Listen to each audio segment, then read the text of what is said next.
kalau terlalu menerima atau memasukkan ke hati kata orang-orang, wadah, sumpah.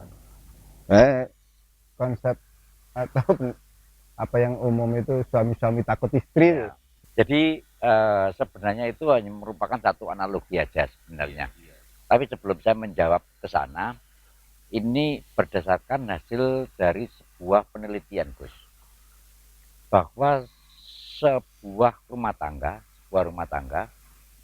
itu yang harus diwaspadai, yang sering terjadi satu percekcokan, itu adalah tahun pertama. Jadi setahun setelah kita menikah, Ya. setelah pernikahan. Kalau ini bisa diselesaikan, maka ini akan redam. Ya. Tapi nanti akan masuk lagi pada 5 tahun pertama. 5 tahun pertama, ini mulai terjadi lagi satu percekcokan. Nah, percekcokan ini kalau masih ini bisa diselesaikan, maka ini akan terus berjalan baik lagi sampai pada 10 tahun. Ya. 10 tahun ini pasti akan terjadi satu percekcokan yang justru lebih parah, lebih hebat. Nah, setelah itu nanti 20 tahun akan terjadi percekcokan. Setelah 20 tahun, istri itu sudah seperti saudara. Ya. Sudah berbeda. Ya. Jadi istilah seperti kewajiban menafkahi batin dan sebagainya, ini sudah mulai berkurang. Sudah mulai berkurang. Karena apa? Justru seperti saudara. Nah, ini yang dirasakan, ini hasil sebuah research sebuah penelitian. Sehingga kalau kita lihat penelitian ini dikuatkan dari pengadilan agama, data dari pengadilan agama. Rata-rata mereka yang bercerai itu adalah rata-rata yang di bawah 20 tahun. Ya. Jadi tidak ada sebuah perceraian di mana perkawinan itu sudah lebih dari 20 tahun. Ya, kalaupun ada jarang lah. Jarang. Ya. Itu hanya 1 di antara 1000. Ya. Ini yang terjadi. Nah, hal-hal ini yang sebenarnya harus sudah diketahui oleh sebuah rumah tangga.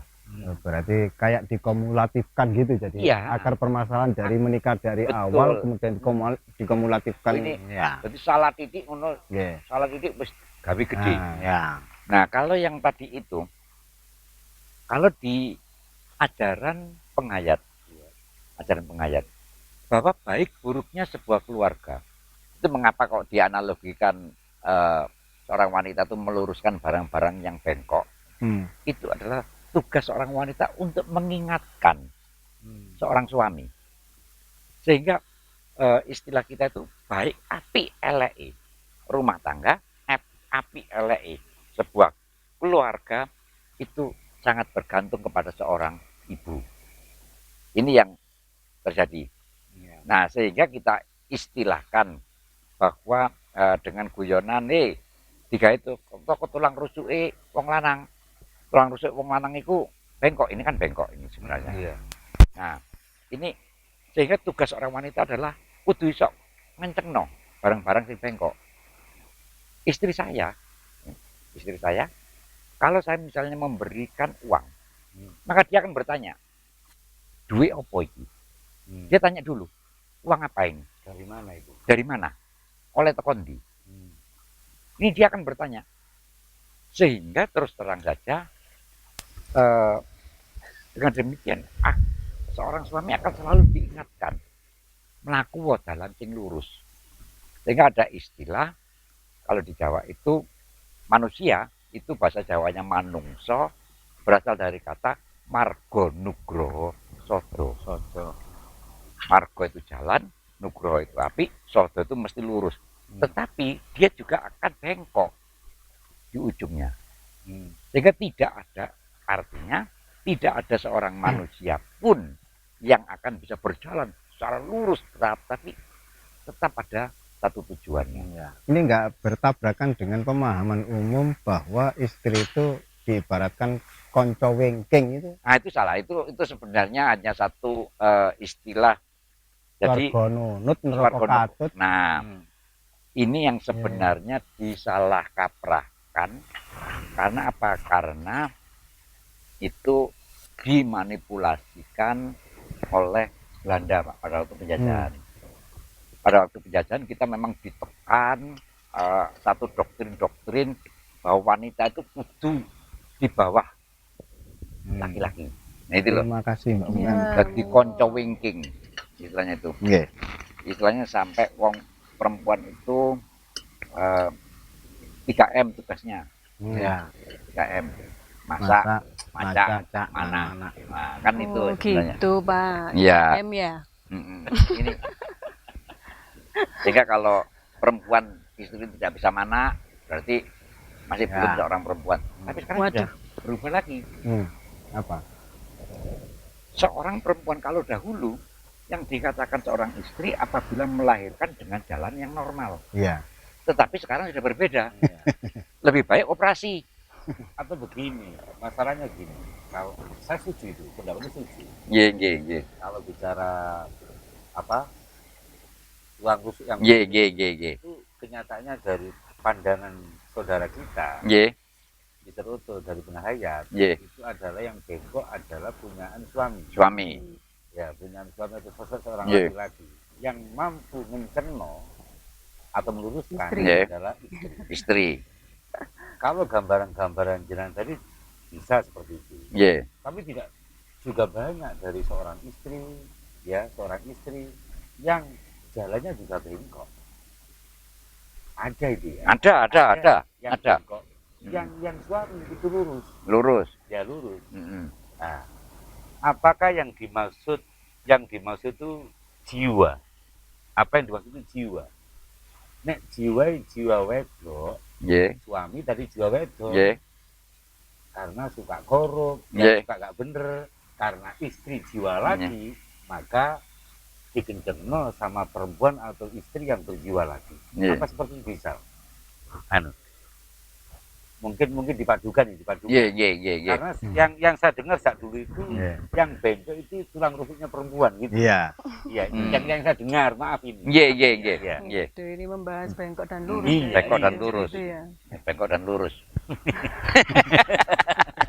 Itu Iya, Pak Udo. cerita Ibu Hawa. Iya. Diciptakan oleh Allah dari tulang rusuk sebelah kiri, tulang rusuknya Adam yang bengkok. Oh. Tulang rusuknya sebelah kiri. Ini artinya ya harus disempurnakan.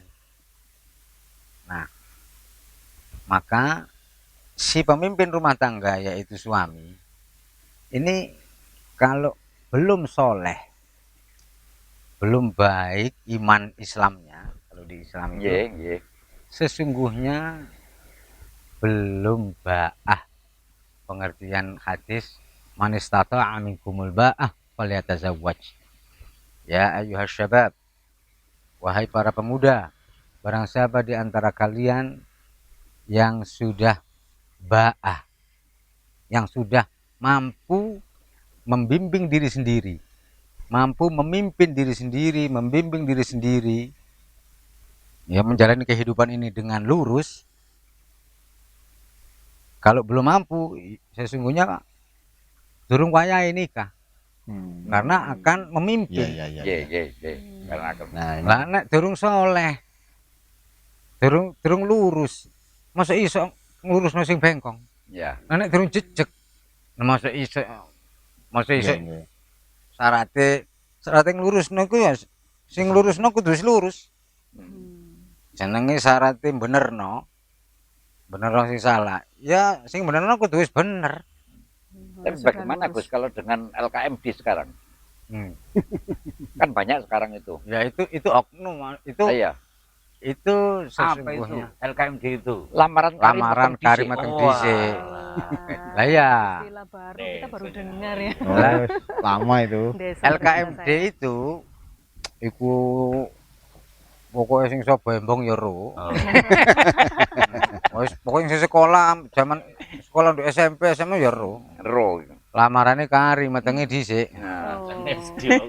Nah, ini ya kalau LKMD ini dua-duanya ini bengkong.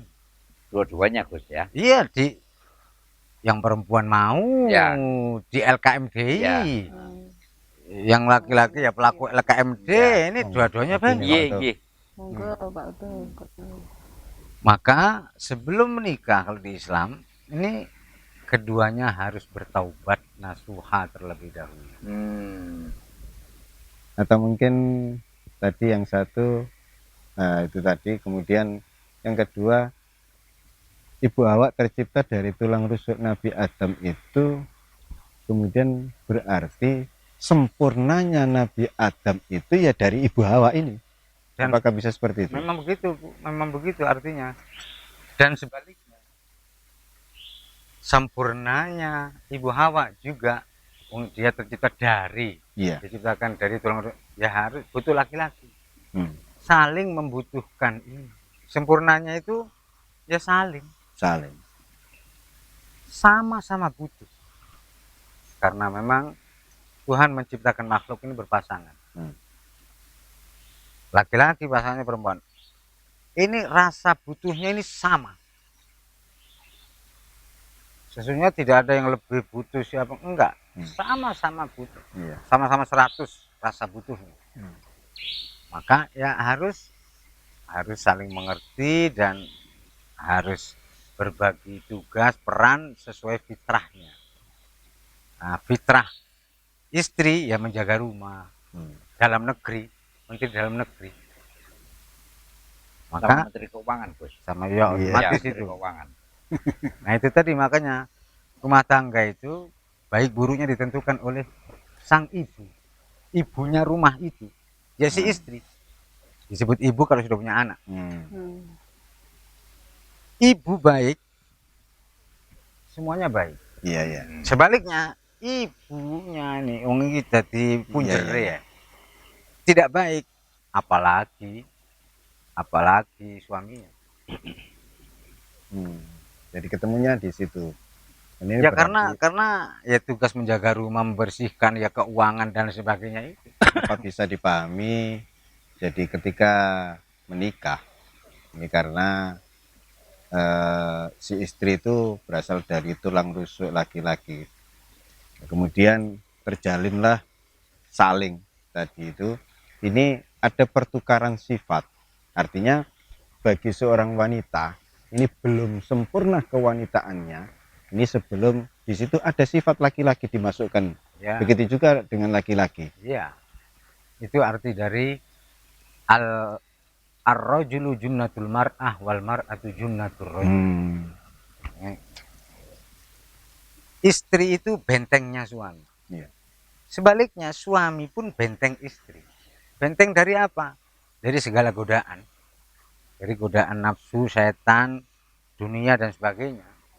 Maka jika peran membentengi pasangannya ini tidak dijalankan, ya pastilah tergoda. Maka ketika seorang suami selingkuh, si istri secara diam-diam harus turut merasa bersalah. Di mana letak kesalahannya? Ya tidak membentengi. Sebaliknya, dan ini lebih parah karena tugas induk oma ya itu ya. Si istri selingkuh, si suami pun juga harus merasa bersalah. Karena ya tadi itu sama. Bahkan harus lebih merasa bersalah. Kok sampai selingkuh. Nah, ini peran yang masing-masing harus tahu. Maka berarti ini menyalahi kodrat atau bagaimana ketika si istri yang bekerja terus kemudian suaminya justru tidak bisa bekerja, tidak bekerja. Ini menyalahi kodrat atau bagaimana ini? Kalau di zaman milenial seperti ini, selama rumah tangga menuju bahagia, sakinah mawaddah warahmah itu dari tahun ke tahun itu mengarah ke sana, enggak. Wong dalam Islam si istri bekerja keluar rumah mencari nafkah itu syaratnya harus seizin dan seridho suami. Jika tidak diizini, tidak diridhoi, ya ini dosa haram. nggak boleh. Maka hakikatnya ya tetap si suami, karena tanpa izinnya nggak bisa, tanpa izinnya nggak bisa. Namun rata-rata si istri lupa itu, merasa kalau dia yang bekerja Merendahkan di PKB harga dirinya. Iya. terus dia njaluk jatah. Hmm. Ini yang banyak. Saya kenyang dicurhati, diwaduli macam-macam uang. Lupa bahwa dia bisa bekerja mendapat rezeki materi itu karena diizinkan suami, karena suami mengizinkan. Andai suami tidak mengizinkan, ya nggak bisa. Kalau tadi jiwa tadi bagaimana? Artinya mungkin memang si istri berjiwa laki-laki. Artinya kan kalau jiwa nggak ada batasan, nggak ada laki, nggak ada perempuan. Tapi lebih kuat ke jiwa laki-lakinya. Sementara suaminya terbalik tadi. Ya itulah justru makanya hikmah di antara hikmah berpasangan menikah itu menyeimbangkan sifat rujuliyah dan unusiyah, sifat lanang jati ambek wadon jati, sifat atau jiwa. Sejatine lanang Gusti. Iya, sifat lanang sejati itu adalah sifatnya Tuhan, yaitu jalal, sifat jalalnya Tuhan. Jalal itu keagungannya. Sifat wadon sejati, jiwa, berjiwa wadon sejati, ini juga sifat Tuhan, yaitu sifat jamalullah, keindahan Tuhan. Nah, kemudian dipadukan seseimbang mungkin menjadi sempurna. Ini juga sifat Tuhan, kamalullah, sifat kesempurnaan Tuhan. Maka dalam keyakinan agama Islam, seseorang itu tidak akan sempurna jika tidak menikah atau tidak berpasangan. Karena ya tadi, kalau di Islam itu wong lanang nek gak menikah masih ket lahir sampai umur 30 tak 40 tak 50, tapi satu siji Joko wae. Belum sempurna. Niki biji agamane iki 50. Seandainya niki nggak pernah melakukan dosa sama sekali, bijine 50 Enggak lulus. sak mentok-mentok. Lah iya, karena 50-nya lagi itu setelah menikah.